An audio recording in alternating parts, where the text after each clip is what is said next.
Grinch, who lived just north of Whoville, did not. The Grinch hated Christmas the whole Christmas season. Now please don't ask why. Chaya, please don't ask why. No one quite knows the reason. It could be his head wasn't screwed on just right. It could be, perhaps, that his shoes were too tight. But I think that the most likely reason of all may have been that his heart was 2 sizes too small. But whatever the reason, his heart or his shoes, he stood there on Christmas Eve, hating the Who's, staring down from his cave with a sour, grinchy frown at the warm, lighted windows below in their town. For he knew every Who down in Whoville beneath was busy now hanging a mistletoe wreath. And they're hanging their stockings. He snarled with a sneer, "Tomorrow is Christmas. It's practically here." Then he growled with his Grinch fingers nervously drumming, "I must find some way to stop Christmas from coming."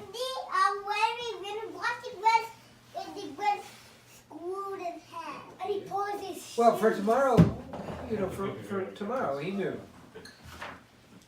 All the Who boys and girls would wake up bright and early. They'd rush for their toys. And then, the noise. Noise. That's one thing he hated.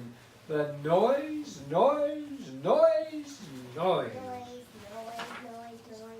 Then the Who's, young and old, would sit down to a feast, and they'd feast, and they'd feast, and they'd feast. They would feast on Who pudding and rare Who roast beefs, and eat candy canes and cookies, which he didn't like in the least. No,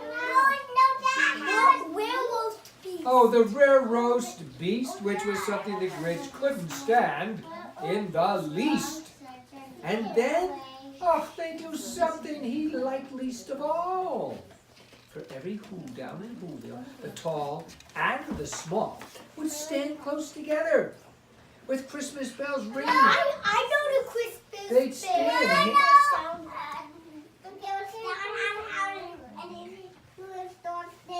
That's right, they would stand hand in hand, and the Who's would start singing. They'd sing, and they'd sing, and they'd sing. Would you like me to sing this song? And not yet. And the more the Grinch thought of this whole Christmas sing, the more the Grinch thought, "I must stop this whole thing. Why, for 53 years I've put up with it now. I must stop this Christmas from coming." But how? Oh, you want him to do these songs? All right, you can do these songs. What song would they sing?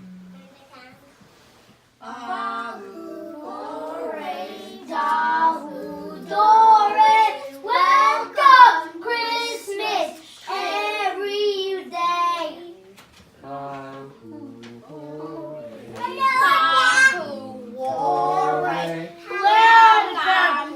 Christmas. Okay, that's what they would sing.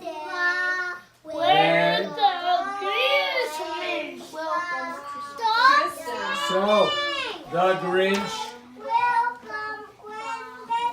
every day. Welcome, Dahu, Dahus.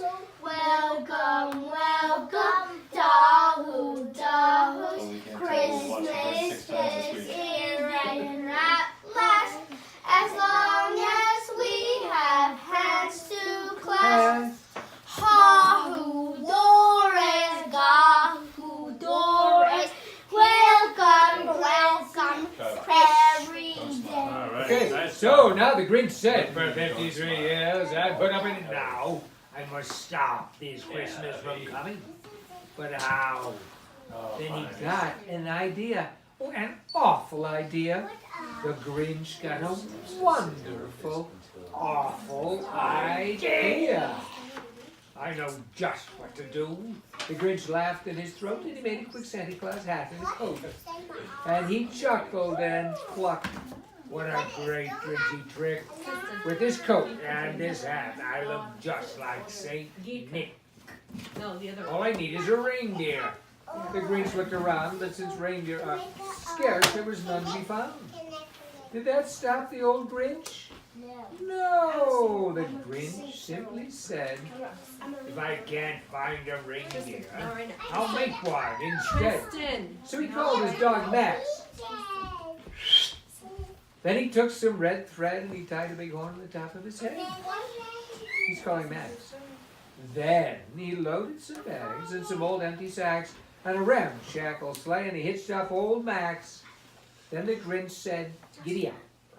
And the sleigh started down to the homes where the homes lay a snooze in their town.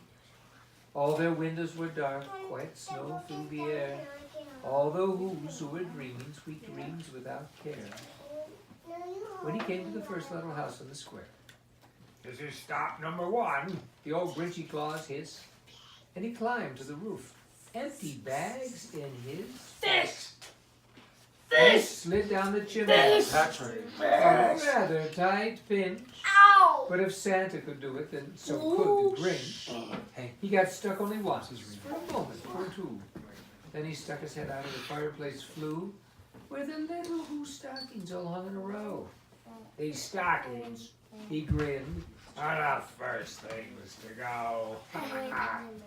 Then he slithered and slunk with a most unpleasant smile. Around the whole room and he took every present. Pop guns and bicycles, roller skates, drums, checkerboards, tricycles, popcorn, and plums. And he stuffed them in bags. Then the Grinch very nimbly stuffed all the bags one by one up the chimney. Then he slunk to the icebox. He took the Who's Feast. He took the Who Pudding. He took the roast beast. He cleaned out that icebox as quick as a flash. Why, the Grinch even took their last can of Who Hash. What's your hash? Who Hash. Hashed up food. Then he stuffed all the food up the chimney with glee and really Grinch, I'll stuff up the tree. And the Grinch grabbed the tree and he started to shove. Oh, when he heard a small sound like the coo of a dove, he turned around fast and he saw a small who, little Cindy Lou Who, was now more than 2. The Grinch had been caught by this tiny Who daughter, who got out of bed for a cup of cold water. She stared at the Grinch and said, Santa Claus, why? Why are you taking our Christmas tree? Why?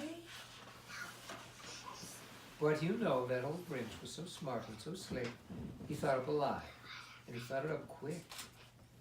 Why, my sweet little tot, the fake Santa Claus lied. There's a light on this tree that won't light on one side. So I'm taking it home to my workshop, my dear. I'll fix it up there. Then I'll bring it back. Here. And his fib fooled the child. Then he patted her head and he got her a drink and he sent her to bed. And when Cindy Lou Who went to bed with her cup, he went to the chimney and stuffed the tree up. Oh, then the last thing he took was a log for their fire. Then he went up the chimney himself. The old liar. On their walls he left nothing but hooks and some wire. And the one speck of food that he left in the house was a crumb that was even too small for a mouse. Then he did the same thing to the other Who's houses, leaving crumbs much too small for the other Who's mouses. It was 1:15 dawn. All the Who's still abed, all the Who's still a snooze. When he packed up his sled, packed it up with their presents, the ribbons, the wrappings, the tags, and the tinsel.